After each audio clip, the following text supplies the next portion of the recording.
ഈരാവിൻ തലൈവാ തീരാനിൻ ഗാഥ സ്വർഗാധികാരം തേടാത്ത താരം നീ തന്നെയോ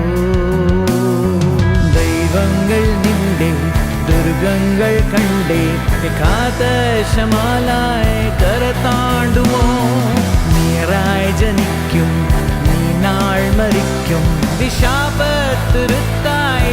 മാറുമോ അസ്ര